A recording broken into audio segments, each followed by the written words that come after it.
Hello, ladies and gentlemen. It's me, MisAnthro Pony, and I have to come right out with it. This is going to be a very straightforward video.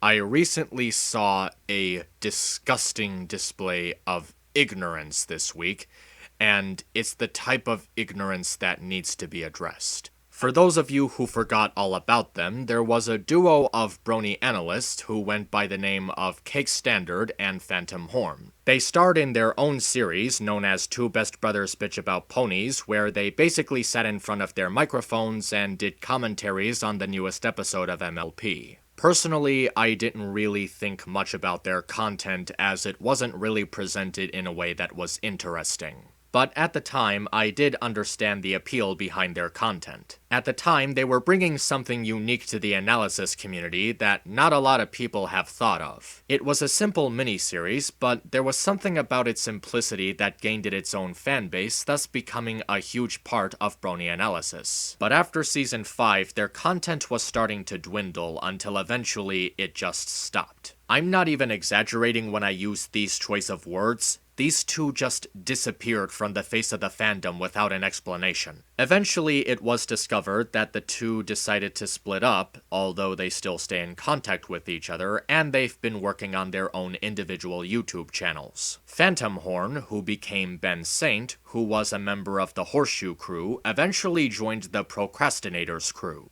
consisting of the original Horseshoe crew as well as a few new faces. Now, I'm personally subscribed to the Pro Crastinators channel because I happen to be a fan of the content that is made by the people who are part of this team. Then came the moment where I saw this video in my subscription box, and this video was literally so heinously awful that it almost made me want to unsubscribe from Procrastinators entirely. It stars Phantom Horn, or Ben Saint as he prefers these days, along with this guy named Munchie. I'm going to be talking about a great number of things that I heard in this video, though I'm not going to be talking about every single thing. Forgive me for leaving anything out, but you have to understand, this video is literally over 4 hours long, and seriously, who the fuck has time to listen to 4 hours of these two guys talking about whatever's on their screen share? If I went into detail about every single thing that was in this video, we are literally going to be here for more than 5 hours. The video named Rowdy Fuckers, Cop Killers, Frog Fractions is somewhat misleading. I mean, they do play the game for a good chunk of time, but literally at least 75% of what we see in this video has nothing to do with them playing Frog Fractions. So much of this video leading up to the parts that I actually want to talk about is just this irrelevant commentary with a painfully boring tone and no direction. The two sound very bored and unenthusiastic about the stuff that they're doing, which results in failing to rile up any interest from the audience. They showcase a very strong lack of enthusiasm, and that's not a good thing if you generally want the people watching your video to take it seriously. The entire first half of this video is very, very slow, and there's a lot of parts that really should have been edited out. Like, if the words Frog Fractions is going to be in the title of your video, you think that the majority of its content would be relevant to the game. They spend entire portions of the segment just Googling themselves and looking up pictures of babies. And when they're not doing that, they're just searching through a bunch of random surreal stuff with no real rhyme or reason. They literally feel like those annoying college students who spend their free time looking up repetitive material on their computers. This is literally turning out to be the most boring video I have ever seen in my life, and I've been through Smutboy's channel. After a bunch of more rambling that goes nowhere, one of which involving Digibro's old Tumblr, we finally get to them going to the Rift Wikia to bitch about the Bronalysis community, and at this point the focus of the video has gone way off. Due to the way the video is presented up to this point, it's very clear that they did not know what they wanted it to be about. It's just aimlessly going from one subject to the next without any meaningful segue between any of them. I mean, imagine if I made a video named SpongeBob SquarePants Obstacle Odyssey Playthrough and I play the game for 20 minutes. And then the next 3 hours of the video is just me going through YouTube poops or random artwork on DeviantArt, because I forgot to turn off the recorder. And so we finally get into them ripping into the Brony fandom, or the analysis community, by using the Rift Wikia as a source. And if they really wanted to make a video ripping into the analysis community, this is the worst way they could have done it. I mean, it's just them browsing through an incredibly outdated website and using it as a source to justify their criticisms towards these people. I mean, considering that Past Analysis has no information on his tab at all, I think it's safe to assume that this website is long, long dead. And it certainly should not be used by people who want to make a point. So they spend a good amount of time bitching about shipping and the analysts and some of the artists and all of that dumb jazz. And at one point, Munchie asks Ben Saint how it's possible for anyone to still give a shit about MLP.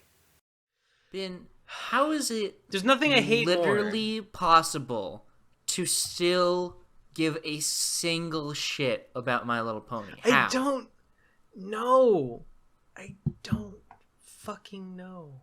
May I remind you, this is coming from a guy who spent 34 minutes of his life discussing Taco Bell with Digibro as if it actually holds any weight. And because of that, we're supposed to take this seriously. They do eventually come across Digibro's page, and they don't really say anything bad about him, and I suppose that does make sense considering that Ben Saint is friends with the guy. But then they go into this really out-of-nowhere ramble on how much Ben Saint really hates Burning Donut just because he saw his artwork on the page. He critiques his artwork and proceeds to call him an idiot. But what exactly does he mean by that? He literally says nothing about the Burning Donut except for how he sets up his Patreon. He doesn't really say anything about the Burning Donut himself, he just criticizes what he does on the internet. Oh, and speaking of Patreon, get used to Ben Saint going back to this because he bitches about Patreon a lot. Like, he spends a lot of time complaining about the amount of money that people are making on Patreon despite that he has no reason to do so. Why would he even want to? He's clearly making more money than at least half of these people, so it shouldn't even be fazing him at all. Is it because he just doesn't like the idea that these people are getting money for expressing their talents? Because that's literally what it looks like. While it's not the worst thing that I've seen so far, it definitely makes him look pretentious on a very hard-to-stomach level. And from there, they just spend a lot of time being complete assholes to these people. Like, real fucking assholes. They rip into Dr. Wolf, they rip into Toon Critics saying that his name is the worst ever and that his OC is the worst ever. Eliora, I love Kim Possible a lot. Josh Scorcher, Mr. Enter, Looney Turtle, Mad Munchkin, FNGR, Lightning Bliss, Rosie Severes. Wait, what? Seriously? You went after Rosie Severes? What the fuck was she gonna do to you? Stupid faggots.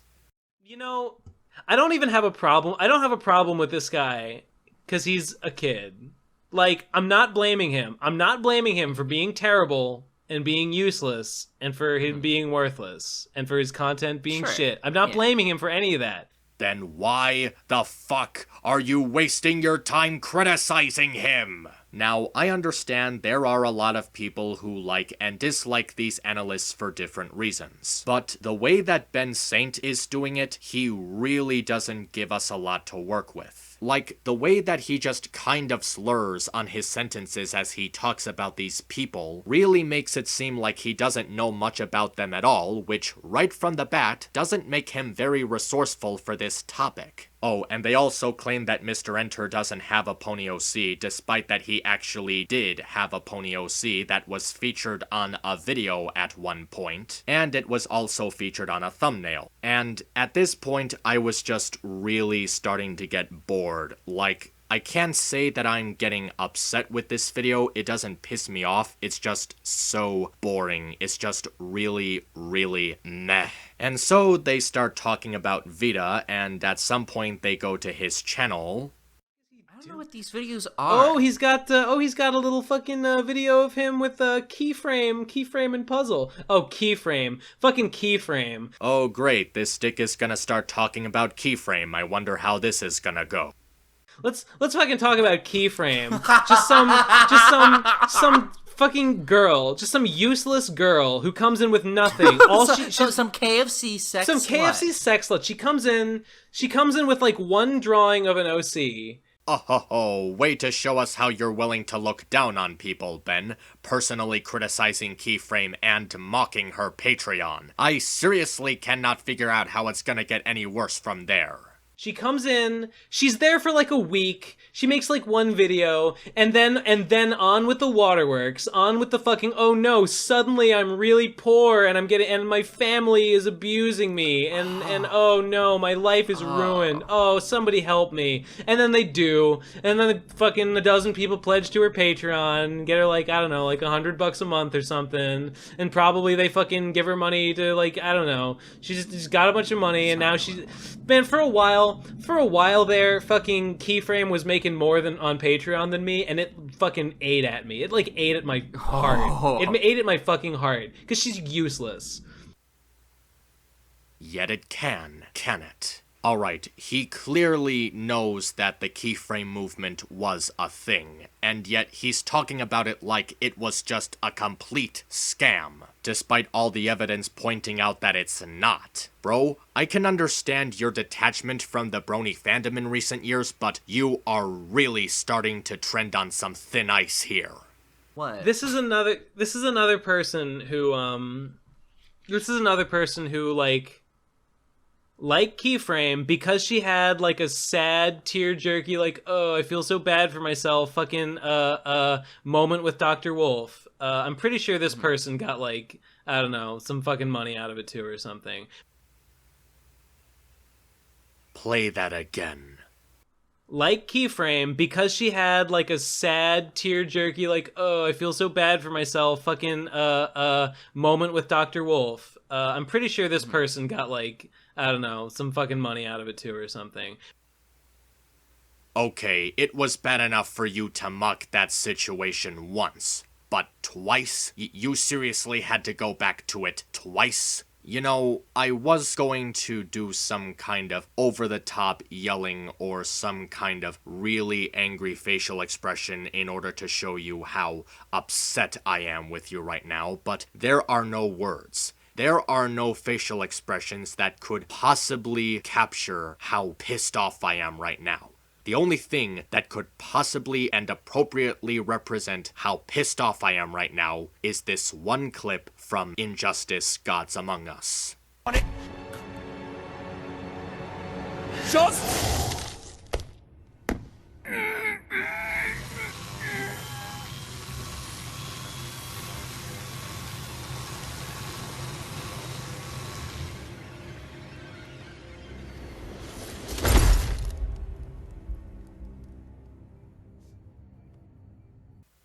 Forget the Dr. Wolf video. The keyframe movement happened 2 years ago.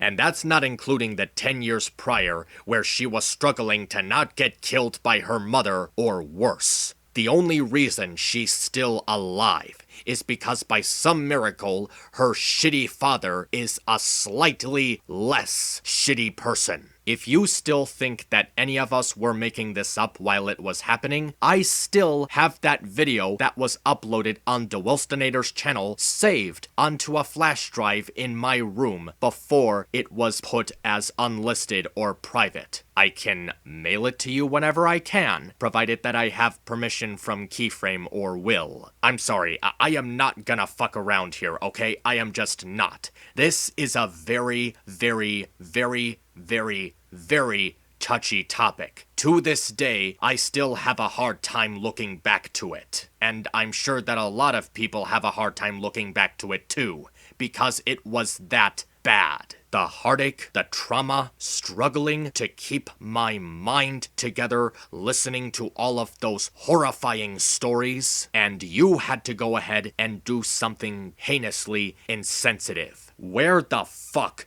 do you get off claiming that her situation was a stunt to gain popularity through Dr. Wolf, and then using it as an excuse to bitch about her Patreon again? Now, I will admit that I really wasn't that much of a better person when I started out. I was being really horrible, judging people despite that I really didn't know anything about them because of some fleeting assumption that they were a bad influence. However, to this day, it really means a lot to me that after I was given another chance, I was able to train myself to know the difference between just assuming things and actually knowing things. It was wrong for me to assume that Lethal Aurora Mage or Golden Fox or Tommy Oliver were a bad influence, because I only looked at their content through a one-note manner. But I will say that I have learned some things since then, and one of those things is actually knowing when someone is being a piece of crap. Not just because they have an opinion that you don't want to hear, but because they're presenting themselves as an insufferable douchebag. In other words, what I'm trying to say is, you are a shit-sucking bitch, Ben. You think you're so cool with your whole, you're a bitch because you don't watch our podcast of us talking about how you're a bitch because you don't watch our podcast crap. You thought no one was gonna care enough to respond to this bullshit? You're dead wrong, assface. Did you not think for a single microsecond that this could get you in trouble? That this could make someone feel uncomfortable? Or, more importantly, did you not think that this would look obscenely bad on your part? Are you really this desperate to spite the analysis community that you would openly spit in the face of such a delicate event that has actually had an impact on people's lives? With no regret, with no remorse, with no reluctance. This entire video has just been you rambling on and on like a bitchy high schooler about how the Brony fandom is below you, which would be annoying enough on its own, but what you say here is thoroughly disgusting in the worst way possible. People say that Tommy Oliver is a backstabber, but you directly take the dagger, shove it through the stomach, and disembowel with it. At least he had the decency to raise awareness on Keyframe's situation through a live stream. The way that you speak of it so absent-mindedly shows me that you knew nothing about this situation, thus you have no fucking right to comment on it. I have no earthly clue as to how any of your fans, let alone subscribers to the Procrastinator channel, could actually get a kick out of this piece of shit video. Not just giving it views, but giving it likes. The fact that Mage is still willing to put up with you is a true act of sainthood on her end, because I seriously cannot picture anyone else putting up with your insufferable ass. Except maybe for your ignorant Patreon supporters who are blissfully and mindlessly throwing enough money at you for you to buy yourself an Oculus Rift in 2 months' time. Yeah, it doesn't feel so good when someone does it to you, does it? I could imagine Jesse Wood and Gibbon Take snoring through your content given how boring and repetitive it is, considering that they themselves have made much more interesting content, and much funnier, might I add. I would sooner watch one of Razorfist's aimless Republican superiority rambles before I even think to revisit one of your TBAB videos again. Right now, you are one of the worst things that has ever happened to the Brony fandom, and I made a video screaming at the death threats that were sent to Amy Keaton Rogers. Literally, the best thing that has ever happened to the analysis community is that you left it. You are a piss-gargling scumbag who deserves to lose all the popularity he currently has. You know what we should do? We should take all of the Patreon pledges that are being given to this micro-penis asswipe and give it to Mage so that she actually has something to eat outside of whatever's left over from his McDonald's Happy Meal. And by the way, you know Digibro, that great friend of yours that you were hesitant to say anything bad about while you were criticizing everybody else? Yeah, he's a pretentious dick muncher who stuffed his thumb up people's asses over how they produced their anime content. I honestly don't get why people don't just watch Mother's Basement instead. He practically makes the same content, and he's not a complete cock. And don't you dare try to defend yourself in the comment section of this video, because no reply that you make will ever justify the unbearable level of ignorance that you displayed. And fuck you too, Munchie, whoever the fuck you are, for accompanying this madness. I know that a lot of people who were featured in your video have seen it already, and they've been pretty merciful towards you, but not me. So I've got one thing to say to you, pal. Own up to your stupidity and take responsibility for it, because people are generally not gonna wanna put up with your shit. You're lucky that I decided to format the audio for this video before Golden Fox sent anything to me. I'm pretty sure he has some very special choice words for you after what you just said about his girlfriend. Fuck you and have a nice day, and if I see you anywhere near BronyCon again, I'm slamming my foot up your dick.